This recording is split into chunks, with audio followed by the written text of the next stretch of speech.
It was a Thursday evening in late September when everything changed for Alex. He had just finished arranging the last of his books on the small shelf in his new apartment. College life was still new to him, and he was getting used to living away, from home for the first time. The place wasn't much, just a simple 2-bedroom apartment he shared with his roommate Tyler.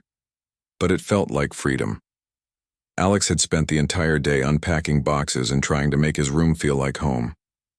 His mom had helped him move in the weekend before, and she'd left him with way too much stuff for such a small space. But slowly, things were falling into place. He'd managed to fit his desk under the window, hang up a few pictures, and even get his small TV working properly. The apartment was quiet that evening. Tyler had left that morning for a weekend camping trip with some friends from his hometown. He wouldn't be back until Monday, which meant Alex had the whole place to himself. For the next few days, he was actually looking forward to it, a chance to settle in without having to worry about disturbing anyone or making small talk. Alex was sitting on his bed, scrolling through his phone and thinking about what to order for dinner, when he heard something that made him freeze. Keys. Someone was putting keys in the front door lock. His heart started beating faster. Tyler had definitely left that morning, and Alex was sure he was the only one with keys to the apartment. The sound of the lock turning echoed through the small apartment. Alex quietly got up from his bed and crept toward his bedroom door, trying to listen. Maybe Tyler had forgotten something and come back early, but that didn't make sense. He'd driven 3 hours to get to the campsite. The front door swung open with a loud creak, and Alex heard the sound of something heavy being dragged across the floor. A suitcase, maybe? He could hear footsteps moving around the living room, but they were different from Tyler's heavy boots. These sounded lighter, quicker. Then came a voice that definitely wasn't Tyler's. It was female, and she sounded frustrated about something. "Tyler, where are you?" the voice called out. There was a pause, then more footsteps moving toward the kitchen. "Your car's not here. Don't tell me you're not home." Alex stood frozen in his doorway, not sure what to do. Should he call out? Should he hide? Should he call the police? His mind was racing with possibilities, none of them good. Who was this person, and how did they have keys to his apartment? He heard cabinet doors opening and closing in the kitchen, followed by the sound of the refrigerator door. Whoever this was, they were making themselves very comfortable in his home. "Great," the voice said, sounding even more annoyed now. "Just perfect." Alex took a deep breath and decided he couldn't hide in his room forever. He slowly opened his door and walked toward the living room, trying to make his footsteps loud enough to announce his presence without seeming threatening. When he rounded the corner into the main area of the apartment, he saw her. A girl about his age was standing in the middle of the living room with a large black suitcase beside her. She had shoulder-length brown hair that looked like she'd been running her hands through it, and she was wearing jeans and a college sweatshirt that was too big for her. She looked tired and frustrated, but not dangerous. The moment she saw him, her expression changed from annoyance to surprise, then quickly to something that looked almost like relief. "Oh," she said, straightening up. "You must be the roommate," Tyler mentioned. "I'm Katie, Tyler's sister." Alex felt his shoulders relax a little. Tyler's sister. That explained the keys and why she looked familiar. He'd seen her in some of the family photos Tyler had stuck to his bulletin board. "I'm Alex," he said, still feeling awkward about the whole situation. "Tyler's not here. He left this morning for a camping trip with some friends. He won't be back until Monday." Katie's face fell, and she let out a long sigh. She looked around the apartment again, this time with what seemed like desperation rather than curiosity. "Of course he did," she muttered, more to herself than to Alex. "Why would anything be easy today?" Alex wasn't sure what to say. He could tell she was upset about something, but he didn't know her well enough to ask what was wrong. They'd never actually met before. Tyler had mentioned having a younger sister, but she went to a different college about 2 hours away. Katie seemed to be having some kind of internal debate. She kept looking at her suitcase, then at Alex, then around the apartment. Finally, she seemed to come to a decision. "Look, I know this is weird," she said, turning to face him directly. "But I had a huge fight with my parents today and I can't go back home right now. I drove all the way here, thinking I could stay with Tyler for a few days while I figure things out. I didn't know he'd be gone." She paused, looking embarrassed for the first time since she'd arrived.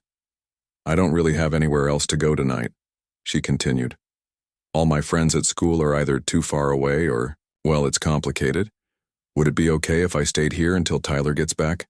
I promise I'm not crazy or anything, I just need a place to sleep for a couple of nights." Alex stared at her, not sure how to respond. On one hand, she was Tyler's sister, and she clearly needed help. On the other hand, he barely knew her, and the idea of having a stranger stay in the apartment made him nervous. What if Tyler got mad? What if his parents found out? What if something went wrong? But looking at Katie standing there with her suitcase, looking tired and a little lost, Alex found it hard to say no. She wasn't asking for much, and it was only for a few days. Besides, what kind of person would he be if he turned away someone who needed help, especially his roommate's sister? "Sure," he heard himself saying before he'd really decided. "I mean, if you need a place to stay, that's fine with me. Tyler would probably want me to help you out." Katie's face lit up with genuine relief and gratitude. "Really? Thank you so much. I promise I'll stay out of your way and I'll be gone as soon as Tyler gets back. You're really saving me here." As Alex watched her smile for the first time since she'd arrived, he had no idea that this moment would change everything. He was just trying to be helpful, doing what seemed like the right thing. He had no way of knowing that by the end of the weekend, his quiet, predictable college life would be turned completely upside down. And it would all start with a conversation about sleeping arrangements that he definitely wasn't prepared for. After Katie had settled her suitcase by the couch, Alex offered to make her some tea. It seemed like the polite thing to do, and honestly, he needed a few minutes to process what had just happened. His quiet evening had suddenly turned into hosting his roommate's sister, and he wasn't quite sure how to handle the situation. While the water was heating up, Katie told him more about what had brought her to their doorstep. She was a sophomore at State University, studying business, but she'd recently decided she wanted to change her major to art therapy. Her parents weren't happy about it, to put it mildly. "They think I'm throwing my future away," Katie said, sitting at their small kitchen table. "Dad keeps saying things like, 'You can't make money with art, and business is practical.' Mom's not much better. She keeps sending me job listings for accounting firms." Alex listened while he prepared the tea. He could understand both sides of the argument, but he could also hear the frustration in Katie's voice. It was clear this wasn't just a simple disagreement. It was a battle over her entire future. "So you drove all the way here?" Alex asked, handing her a mug. "I packed a bag and left right after dinner," Katie said. "I couldn't stand being in that house for one more minute. They were tag-teaming me, trying to convince me to be reasonable. I just needed space to think." Alex nodded, sipping his tea. He could imagine how overwhelming that must have felt. His own parents had always been pretty supportive of his choices, so he'd never experienced that kind of pressure. They talked for another hour about college, family expectations, and the stress of trying to figure out your entire life at 19 years old. Katie was easy to talk to, and Alex found himself relaxing despite the unusual circumstances. She was funny and smart, with strong opinions about everything from campus food to bad reality TV shows. But as the evening wore on, a practical problem began to emerge. Where was Katie going to sleep? "I can take the couch," Katie said when Alex brought it up. "It looks comfortable enough." Alex glanced at their couch. It was old, lumpy, and barely long enough for someone of average height to stretch out on. Katie was tall, probably around 5'7", and there was no way she'd be comfortable trying to sleep there. "That couch is terrible," Alex said honestly. "I've fallen asleep on it a few times while watching movies, and I always wake up with a sore neck and back. You'd be miserable." "What about the floor?" Katie suggested. "I could use some cushions and blankets." Alex looked at their hardwood floor and shook his head. "That would be even worse. You'd be aching all over by morning." There was an obvious solution that neither of them wanted to mention. Tyler's room had a perfectly good bed, but Tyler always kept his door locked when he was away. He was particular about his space and his belongings, and Alex didn't have a spare key. Tyler had offered to give him one for emergencies, but Alex had never felt the need to take him up on it. Katie seemed to be thinking the same thing. "Is there any way to get into Tyler's room?" she asked. "He keeps it locked and I don't have a key," Alex explained. "I could try calling him, but cell service is pretty spotty up at the campsite he mentioned. And honestly, I'm not sure he'd want me giving someone access to his room, even if it's his sister." They sat in silence for a moment, both considering the limited options. The apartment was small, just 2 bedrooms, a tiny living room, a kitchen barely big enough for 2 people, and 1 bathroom. There wasn't exactly a lot of space to work with. Finally, Katie stood up and walked to the living room, examining their sleeping options more carefully. She tested the couch, lying down on it for a few seconds before sitting back up with a grimace. "You're right," she said. "This thing feels like it's stuffed with rocks." She looked around the room again, then back at Alex. He could practically see the wheels turning in her head as she considered their situation. "Look," she said finally. "I know this is going to sound weird, but we're both adults here, right?" Alex felt a knot forming in his stomach. He had a feeling he knew where this conversation was heading, and he wasn't sure he was ready for it. "I guess so," he said carefully. Katie took a deep breath. "Your bed is big enough for 2 people, isn't it?" Alex's face immediately turned red. Yeah, it's a full-size bed, but—" "And you seem like a decent guy," Katie continued, as if she was working through a logical problem. "Tyler wouldn't room with someone who was creepy or dangerous, would he?" "I hope not," Alex managed to say, still not sure where she was going with this. "So here's what I'm thinking," Katie said, sitting back down across from him. "I need a place to sleep that won't leave me crippled tomorrow morning. You have the only decent bed available. We're both mature enough to handle sharing a sleeping space for a couple of nights without making it weird." Alex stared at her, his mouth slightly open. Was she seriously suggesting what he thought she was suggesting? "You want to share my bed?" he asked, just to make sure he understood correctly. "I want to sleep in a real bed tonight," Katie said matter-of-factly. "And unless you have any better ideas, yours is the only option. I promise I'm not some weirdo who's going to make this uncomfortable. I just need somewhere decent to sleep." Alex's mind was racing. On one hand, her logic made sense. The couch was awful, the floor was worse, and Tyler's room was inaccessible. On the other hand, sharing a bed with someone he'd just met seemed like crossing a line he wasn't sure he was ready to cross. "I don't know," he said slowly. "That seems kind of what?" Katie asked. "Look, when I was younger, I shared beds with cousins during family reunions all the time. This isn't that different. We're just 2 people who need sleep, making the best of a weird situation." She paused, studying his face.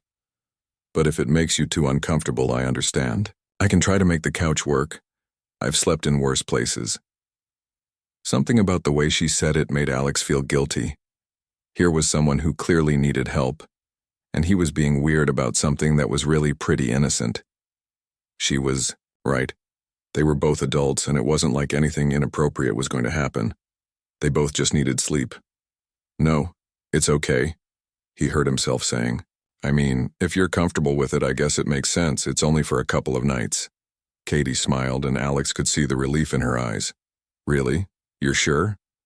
"Yeah," Alex said, trying to sound more confident than he felt. "We can make it work." As soon as the words left his mouth, Alex realized he'd just agreed to share his bed with a girl he'd met 3 hours ago. The thought made his heart start racing again, but there was no backing out now. Katie was already standing up, looking much more relaxed than she had all evening. "Thank you so much," she said. "You're really saving my life here. I promise I'll stay on my side and won't bother you." Alex nodded, wondering what exactly he'd just gotten himself into. An hour later, Alex found himself in the most awkward situation of his entire life.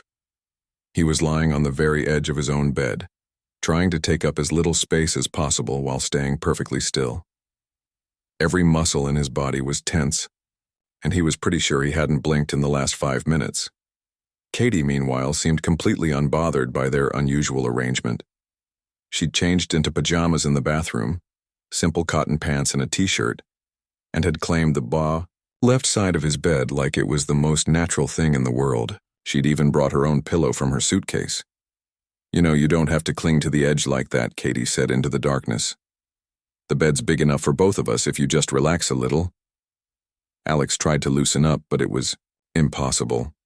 He kept thinking about how weird this whole situation was. 12 hours ago, he didn't even know Katie existed. Now she was lying 3 feet away from him in his own bed, chatting casually about her day like they were old friends. "Sorry," he whispered back. "I'm just not used to this." Katie laughed softly. "What? Sharing a bed? Haven't you ever had sleepovers or anything?" "Not since I was like 10, Alex admitted. "And definitely not with someone I just met." "Fair point," Katie said. "But I promise I'm not going to do anything weird. I'm probably the most boring sleepover partner you could ask for. I don't snore, I don't steal covers, and I don't talk in my sleep." Despite his nervousness, Alex found himself smiling in the dark.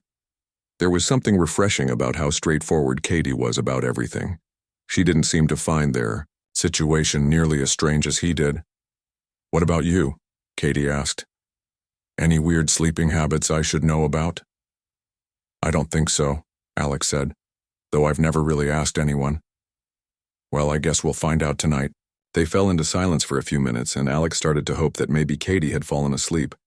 But then she spoke again. "Can I ask you something?" she said. "Sure. What's Tyler like as a roommate? He's my brother and all, but living with someone is different from just seeing them at family dinners." Alex thought about it. Tyler was actually a pretty good roommate. Clean, quiet, and respectful of Alex's space. But he wasn't sure how much to share with Tyler's sister. "He's good," Alex said carefully. "We don't hang out a ton, but we get along fine. He keeps common areas clean and doesn't make too much noise." "That's surprising," Katie said. Growing up, his room was always a disaster. Mom used to threaten to call the health department. Alex found himself chuckling. Maybe college changed him. His room here is actually pretty organized. Or maybe he just hides the mess behind that locked door, Katie suggested. They talked quietly for another hour about college life, roommate, stories, and random observations about the apartment. Katie had opinions about everything, from the outdated kitchen appliances to the weird water stain on the ceiling above the couch. "You know, most guys our age have at least one poster of a sports car or something hanging up," she said at one point, looking around his room in the dim light from the street lamp outside. "Should I be offended by that?" Alex asked. "No, it's actually refreshing. Your room feels like an actual person lives here, not like a teenager's bedroom that never grew up." Alex wasn't sure if that was a compliment or not, but Katie seemed to mean it in a good way. As the conversation continued, Alex found himself relaxing despite the weird circumstances. Katie was funny and easy to talk to, and she had a way of making even awkward situations feel normal. She told him about her classes, her friends at school, and her dreams of becoming an art therapist. "It's not like I want to be irresponsible," she explained when talking about her fight with her parents. "I just want to do something that matters to me, you know? Business feels like wearing clothes that don't fit. They might look okay from the outside, but they're uncomfortable every single day." Alex understood exactly what she meant. He'd been lucky that his parents supported his choice to study computer science, but he could imagine how frustrating it would be to have them pushing him toward something that felt wrong. "Have you tried explaining it that way to them?" he asked. "About 100 times, Katie sighed. But they just see dollar signs. They think I'm being naive about how the world works." "Maybe they're just scared," Alex suggested. "Parents worry about their kids being able to support themselves." "I know," Katie said, "but I'd rather struggle doing something I love than be miserable doing something I hate just because it pays well." Alex found himself admiring her determination. It took guts to stand up to your parents about something that important, even if it meant ending up sleeping on a stranger's couch, or in this case, sharing a stranger's bed. Gradually, their conversation began to slow down as they both got tired. Katie's responses became shorter, and Alex could hear her breathing becoming deeper and more regular. "Thank you," she said quietly, just as Alex thought she might be falling asleep. For what? For letting me stay. For not making this weird. For listening to my family drama. Just, thank you.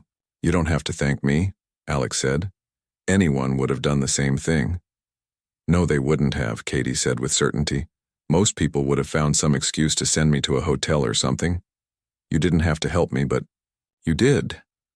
Alex didn't know what to say to that, so he just listened as Katie's breathing finally evened out into the rhythm of sleep. But sleep didn't come as easily for Alex. Even though Katie had fallen asleep and the conversation had ended, his mind was still racing. He kept thinking about how strange the evening had been, how different Katie was from what he'd expected, and how comfortable their conversation had felt despite the awkward circumstances.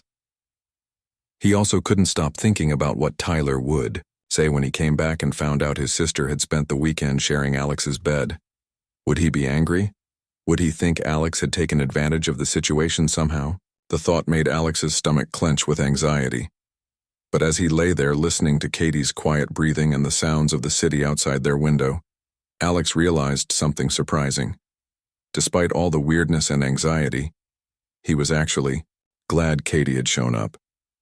His quiet weekend alone suddenly seemed boring compared to the unexpected company.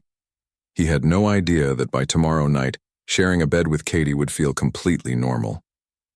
And he definitely had no idea that by Sunday, he'd be hoping Tyler's camping trip would last a little longer. For now, though, Alex just closed his eyes and tried to fall asleep, wondering what other surprises the weekend might bring. Saturday morning brought a whole new set of awkward moments that Alex hadn't thought about the night before.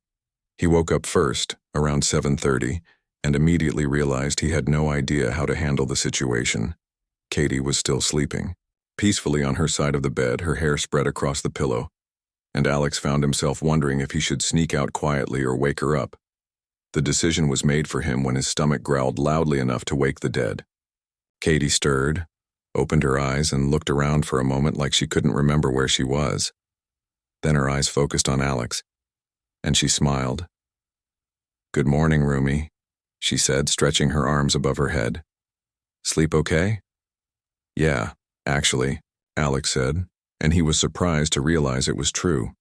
After all his worrying, he'd eventually fallen into a deep sleep. "You?" "Best sleep I've had in weeks," Katie said, sitting up. "Your bed is way more comfortable than mine at school." They took turns using the bathroom to get ready for the day, which involved a complicated dance of who went when and making sure they gave each other privacy. Alex had never realized how many assumptions he made about having his own space until he had to share it with someone else. Katie borrowed one of his extra toothbrushes and used his shampoo, apologizing for not bringing her own toiletries. Alex told her not to worry about it, but internally he was still processing how quickly his normal routine had been turned upside down. When they finally made it to the kitchen for breakfast, Alex discovered another thing about Katie. She was completely comfortable making herself at home anywhere. She rummaged through his cabinets and refrigerator like she'd been living there for months, eventually producing ingredients for scrambled eggs and toast. "Hope you don't mind," she said, already cracking eggs into a bowl. "I'm one of those people who can't function without breakfast, and cooking helps me think." Alex watched her move around his kitchen with easy confidence. She seemed to know exactly where everything should be, even though she'd never been there before. Within 15 minutes, she'd made breakfast for both of them and had coffee brewing. "This is really good," Alex said, taking a bite of the eggs. "Where did you learn to cook?" "Mom taught me when I was little," Katie said. "She said every person should know how to feed themselves properly, regardless of gender. Dad used to joke that I was going to make some guy very happy someday, which always annoyed Mom." Alex could hear the complicated emotions in her voice when she mentioned her parents. It was clear that despite their current fight, she cared about them a lot. "Do you miss them?" he asked carefully. Katie was quiet for a moment, stirring her coffee thoughtfully. "Yeah, I do. That's the weird part about all this. I'm angry at them, but I still miss them. I keep wanting to call Mom and tell her about the nice guy who let me crash at his place, but then I remember why I left." After breakfast, they settled on the couch to watch TV, but nothing good was on. Katie suggested they find something to stream, and that's when Alex discovered they had very similar taste in movies.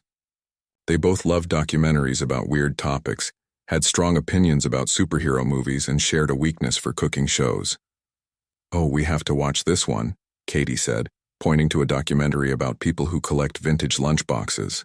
"I saw the beginning once but never got to finish it."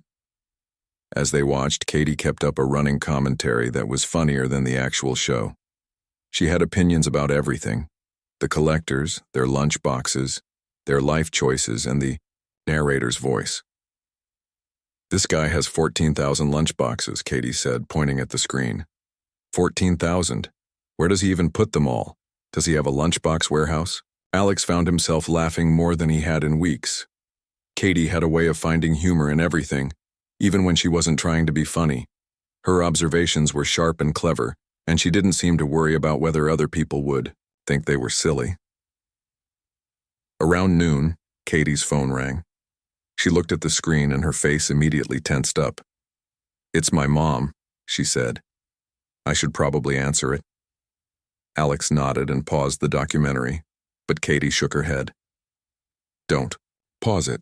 This might take a while." She walked into the kitchen to take the call, but the apartment was small enough that Alex could hear her side of the conversation. It started calm, with Katie explaining that she was safe and staying with friends. But within a few minutes, her voice was getting tighter and more frustrated. "Mom, I'm not being dramatic," Katie said. "I'm being honest about what I want to do with my life." There was a long pause while her mother talked. "No, I don't think I'm throwing my future away. I think I'm finally figuring out what my future should look like." Another pause, this one longer. "I'm not going to change my mind just because you and Dad don't approve. This is my decision to make."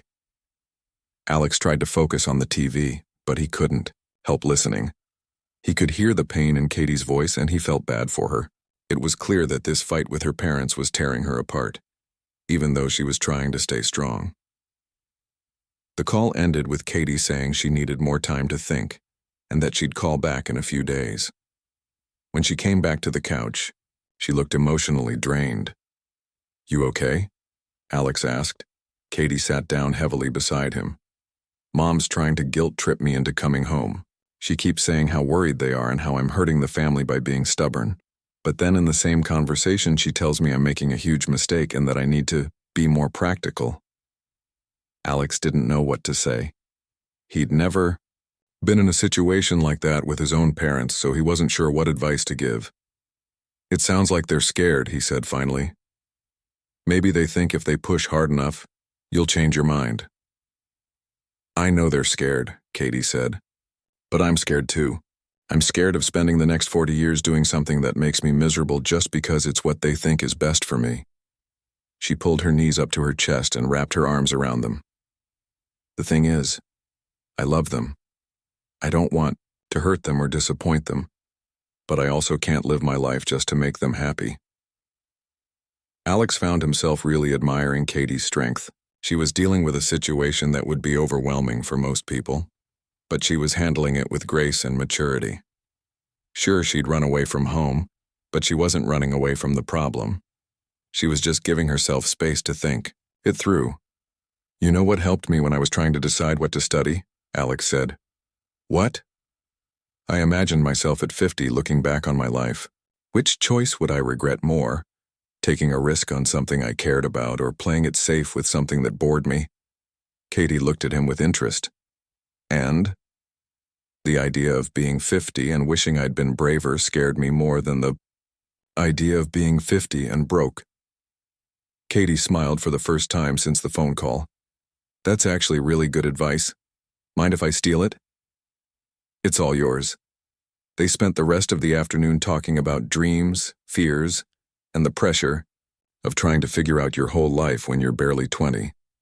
Katie told him about the art therapy program she wanted to apply to, and how she'd volunteered at a children's hospital and seen how art could help kids process difficult emotions.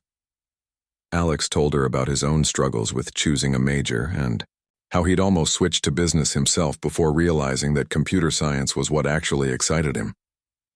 By the time evening rolled around, Alex realized something that surprised him. He was genuinely enjoying Katie's company. She wasn't just someone he was helping out of politeness anymore. She was someone he actually wanted to spend time with. When they got ready for bed that second night, the awkwardness from the previous evening was mostly gone. They'd established a routine. Katie changed in the bathroom while Alex got the bed ready, then they switched places. It felt almost normal. As they settled in for the night, Katie turned to face him in the dark. "Thank you for today," she said. "Not just for letting me stay, but for listening, for not judging me, for helping me think through all this stuff." "You don't have to thank me," Alex said. "I had a good time too." "Really? Really? You're pretty good company, Katie." Alex could hear the smile in her voice when she replied. "You're not so bad yourself, Alex." As they drifted off to sleep, Alex found himself hoping that Tyler's camping trip would last just a little bit longer. Sunday morning felt different from Saturday. When Alex woke up, he didn't feel the same nervous energy he'd had the day before. Instead, he felt oddly peaceful. Katie was already awake, sitting up in bed and checking her phone. "Morning," she said softly. "Tyler texted me. He's coming back this evening instead of tomorrow morning. Something about the weather getting bad at the campsite." Alex felt a weird pang of disappointment. He'd gotten used to having Katie around, and the thought of her leaving so soon was surprisingly unsettling. "That's probably good news for you," he said. "You'll be able to talk to him about everything." "Yeah," Katie said. But she didn't sound as happy about it as Alex expected. "I guess I should start thinking about what I'm going to say to him, and what I'm going to do next." They got ready for the day with the same easy routine they'd developed. Katie made coffee while Alex showered, then they switched. By now, sharing his space felt natural, like they'd been doing it for months instead of just 2 days. Over breakfast, Katie was quieter than usual. Alex could tell she was thinking about something, but he didn't want to push her to talk if she didn't want to. Finally, she looked up from her cereal. "Can I ask you something?" "Sure." "Do you think I'm running away from my problems?" Alex considered the question carefully. "Honestly, I think you're taking time to figure out what you really want before you make a big decision. That doesn't seem like running away to me." "But I did literally run away from home," Katie pointed out. "You left a situation that was making you miserable so you could think clearly," Alex said. "That's different from running away from responsibility." Katie nodded slowly. "I've been thinking about what you said yesterday, about imagining myself at 50. And you know what? The idea of spending my life in business meetings talking about profit margins makes me want to cry." "Then don't do it," Alex said simply. "It's not that easy. My parents have invested so much in my education already. They've made sacrifices to help pay for college. How do I tell them I want to throw all that away?" "You're not throwing it away," Alex said. "You're redirecting it. The classes you've taken, the things you've learned, none of that is wasted if it helps you understand what you really want to do." Katie smiled at him. "When did you get so wise?" "I had a good teacher this weekend," Alex said, and he meant it. Talking to Katie had helped him understand things about himself too. Her courage in standing up for what she believed in had made him think about areas of his own life where he'd been playing it safe. They spent the morning doing normal weekend things, cleaning the apartment, doing laundry, watching more documentaries. But there was an underlying sense that their time together was coming to an end, and both of them seemed reluctant to acknowledge it. Around 3 in the afternoon, Katie's phone rang again. This time it was Tyler. "Hey," she said, answering on the second ring. "Alex told me you're coming back early." Alex could hear Tyler's voice through the phone, but not clearly enough to make out words. Katie mostly listened, saying "uh-huh" and "okay" at regular intervals. "Yeah, he's been great," she said at one point, looking at Alex. "Really great. Better than I deserved, honestly." After a few more minutes, she hung up. "He'll be here in about 2 hours," she said. "I should probably start getting my stuff together." But instead of going to pack, Katie sat back down on the couch next to Alex. "I don't want to leave," she said quietly. Alex felt his heart skip a beat. "You don't have to leave right away," Tyler won't mind if you stay another night or two. Katie shook her head. It's not about Tyler. It's about going back to real life. These past couple of days have felt like, I don't know, like a break from everything complicated, like I could just be myself without worrying about what everyone else expected. Alex understood exactly what she meant. He'd felt the same way. Having Katie there had made his ordinary apartment feel more alive, more interesting. Her laughter had filled spaces that he hadn't even realized were empty. Maybe real life doesn't have to be as complicated as you think, he said. Maybe you can take some of this feeling back with you. Katie looked at him with an expression he couldn't quite read. You really think so? I think you're braver than you give yourself credit for, Alex said. And I think your parents are going to come around eventually. They love you too much not to. Katie was quiet for a long moment. Then she reached over and took his hand, squeezing it gently. Thank you, she said, for everything, for letting me stay, for listening, for not making me feel crazy for wanting something different. You saved me this weekend, Alex, I mean that. Before Alex could respond, they heard keys in the door. Tyler was back. Katie? Tyler's voice called out as the door opened. Alex said you were here? Tyler appeared in the doorway to the living room, looking tired and dirty from his camping trip. He had leaves in his hair and mud on his boots, but he smiled when he saw his sister. There you are, he said, dropping his backpack and giving Katie a hug. Mom called me freaking out. She said you disappeared after some big fight. I didn't disappear, Katie said. I came here. I needed space to think. Tyler looked between Katie and Alex, taking in the scene. Alex suddenly realized how it might look. Him and Katie sitting close together on the couch, obviously comfortable with each other. Alex has been taking good care of me, Katie said quickly. He let me crash here even though he'd never met me. Before, he's been really kind. That's cool of you, man, Tyler said to Alex. Thanks for looking out for her. Alex nodded, not sure what to say. He felt oddly guilty, even though nothing inappropriate had happened. Katie stood up and stretched. I should probably call Mom and Dad. Let them know I'm okay and that I'm ready to talk. She disappeared into the kitchen to make the call, leaving Alex and Tyler alone in the living room. So, Tyler said, settling into the armchair. How was she? Not too much trouble, I hope. No trouble at all, Alex said honestly. She's really great, Tyler. You're lucky to have her as a sister. Tyler studied Alex's face for a moment, then smiled. Yeah, she is pretty great, stubborn as anything, but great. They could hear Katie in the kitchen, talking to her parents. Her voice was calmer than it had been the day before, more confident.